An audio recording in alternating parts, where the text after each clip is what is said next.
जिस दिन लोग हंसना बंद कर देंगे उस दिन सवाल पूछना शुरू कर देंगे. हे वाक्य आठवतंय स्टँडअप कॉमेडियन समय रैनाचं. लोग हंसना बंद कर देंगे ना, लोग सवाल उठाना शुरू कर देंगे. हे वाक्य आज सत्यात उतरताना दिसतंय.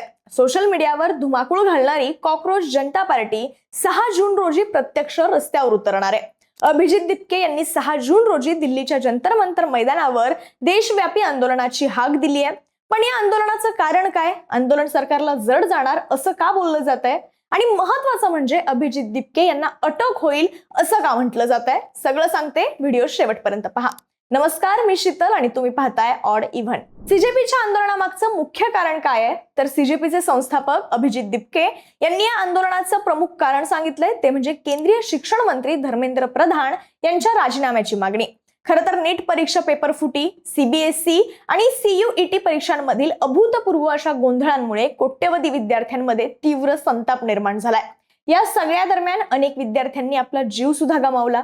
पण या सगळ्या घटना म्हणजे देशाच्या शिक्षण व्यवस्थेनं घेतलेले बळी आहेत असं आता बोललं जात आहे. त्यामुळे जेव्हा मुलं आपला जीव देतात तेव्हा केवळ बदल्या करून चालणार नाही, तर मंत्र्यांनी नैतिक जबाबदारी स्वीकारून राजीनामा हा दिलाच पाहिजे अशी दिपकेंची ठाम भूमिका आहे. सीजेपीचं हे आंदोलन सरकारला जड जाणार असंही बोललं जात आहे. आणि त्याची काय कारण आहेत? तर काही राजकीय अभ्यासकांच्या मते याची प्रमुख कारणं अशी आहेत. पहिलं म्हणजे प्रचंड जनसमर्थन. भाजपचे सोशल मीडियावर 8 मिलियन फॉलोअर्स असताना कॉक्रोच जनता पार्टीने अवघ्या काही दिवसात 20 मिलियनहून अधिकचा फॉलोअर्सचा टप्पा गाठला. दुसरा म्हणजे तरुणाईचा, विशेषतः जेनझी मधला रोष. कारण हे आंदोलन हे केवळ एका विशिष्ट वर्गाचं किंवा पक्षाचं नाही आहे, तर देशभरातील बेरोजगार आणि संतप्त तरुणांचं हे आंदोलन आहे. तिसरा म्हणजे बड्या व्यक्तींचा पाठिंबा. सोशल ऍक्टिव्हिस्ट सोनम वांगचुक यांनी या आंदोलनाला पाठिंबा दिलाय. ते स्वतः 6 जूनला दिल्लीत उपस्थित राहणार असल्याचं समजतंय. याशिवाय प्रशांत भूषण, असीम सरोदे आणि सामाजिक कार्यकर्त्या अंजली दमानिया यांसारख्या अनेक सामाजिक कार्यकर्त्यांनी या सगळ्याला पाठिंबा दिलाय. सीजेपी संदर्भात अनेक बातम्या समोर येत असताना काही जणांकडून असा सुद्धा प्रश्न विचारला जातोय की सीजेपीला फंडिंग कोण करताय? काही विरोधक याला भाजपची चाल, तर काही जण आम आदमी पार्टीचा प्रोजेक्ट म्हणतात. मात्र अभिजित दिपके यांनी स्पष्ट केलंय की पक्षाला कोणीही फंडिंग करत नसून ही एक डिजिटल मुवमेंट आहे, ज्यासाठी केवळ वायफाय आणि सोशल मीडियाची गरज आहे. जंतर मंतरवरील आंदोलनासाठी मोठ्या मंडपची किंवा खुर्च्यांची गरज नसून केवळ एक छोटा स्पीकर आणि बॅनर पुरेसे असल्याचं दिपके यांनी सांगितलंय. सीजेपीने आंदोलनापूर्वी पक्षाचे 3 प्रवक्ते जाहीर केलेत. ते कोण आहेत? तर मुख्य प्रवक्ते आहेत सौरव दास. ते दिल्लीतील शोध पत्रकार आणि आरटीआय कार्यकर्ते आहेत. दुसरं नाव आहे प्रवक्ते विजेता दहिया. हे आहेत राजकीय संशोधक, लेखक आणि चित्रपट निर्माते. त्यांनी पॉवर ऑफ युनिव्हर्सिटी सारखी बेस्ट सेलर पुस्तकं लिहिली आहेत असंही सांगण्यात येतं. तिसरं नाव आहे प्रवक्ते आशुतोष रांका. हे IIT कानपूरचे माजी विद्यार्थी असून त्यांनी लंडन स्कूल ऑफ इकॉनॉमिक्स मधून शिक्षण घेतलंय. आणि विशेष म्हणजे ते आम आदमी पार्टीचे माजी राष्ट्रीय प्रवक्ते सुद्धा राहिलेले आहेत. आता अभिजित दिपके भारतात आल्यानंतर त्यांना अटक होऊ शकते अशा चर्चा रंगल्यात. अनेकांनी तशी भीती सुद्धा व्यक्त केली आहे. पण यामागे काही महत्वाची कारण आहेत. पहिलं म्हणजे IB म्हणजे इंटेलिजन्स ब्युरो आणि एजन्सीजची नजर.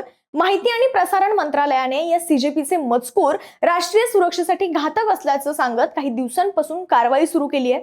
मात्र अटकेच्या भीतीबद्दल बोलताना दिपके स्वतः म्हणालेत, मी अटकेसाठी पूर्णपणे तयार आहे. तसंच त्यांनी हे सुद्धा स्पष्ट केलंय की ते संविधानानुसार शांततापूर्ण आंदोलन करणार आहेत. तरी सुद्धा जर अटक झालीच तर पार्टीची दुसरी फळी सुद्धा ते तयार करणार आहेत असं सांगण्यात येत आहे. सीजेपीला जर आंदोलनाची परवानगी मिळाली तर त्यांच्या आंदोलनामुळे सरकार पुढे काय आव्हानं असतील? तर सगळ्यात मोठं आव्हान असणारे पहिलं म्हणजे लाखो तरुणांच्या जमावावर नियंत्रण मिळवणं. कारण वेबसाईटवर 5,000हून अधिक म्हणजे सीजेपीची जी वेबसाईट आहे त्याच्यावरती 5,000हून अधिक लोकांनी आंदोलनाला येण्याचं कन्फर्मेशन दिलंय असं बोललं जात आहे. त्यामुळे लाखो विद्यार्थी दिल्लीकडे येण्याची शक्यता वर्तवली जाते. अशात हे आंदोलन विखुरल्यास त्यावर नियंत्रण मिळवणं कठीण होऊ शकतं. दुसरं आणि महत्वाचं म्हणजे प्रतिमा मलिन होणं, म्हणजे सरकारची प्रतिमा मलिन होणं. सोनम वांगचुक यांसारख्या आणि इतर सहभागी होणाऱ्या जागतिक ख्यातींच्या व्यक्तींवर, सामाजिक कार्यकर्त्यांवर आणि त्यासोबतच शांततापूर्ण आंदोलन करणाऱ्या विद्यार्थ्यांवर बळाचा जर वापर केला गेला तर सरकारची प्रतिमा ही मलिन होऊ शकते. असो, एकूणच काय तर डिजिटल जगात सुरू झालेली ही सटायर मुवमेंट आता सरकारसाठी एक गंभीर राजकीय पेच बनली आहे. त्यामुळे 6 जूनला जंतर मंतरवर काय घडणार? आंदोलनाला परमिशन मिळणार का? सीजेपीला आंदोलनाची परमिशन मिळाल्यानंतर कुठली दिशा असणार आहे त्यांची पुढची, हे सुद्धा पाहावं लागणार आहे. पण तुम्हाला काय वाटतं? कॉक्रोच जनता पार्टीचं हे आंदोलन सरकारला आव्हान देण्यात यशस्वी ठरेल का? कमेंट बॉक्समध्ये व्यक्त व्हा आणि ऑड इव्हनला सबस्क्राईब करायला विसरू नका.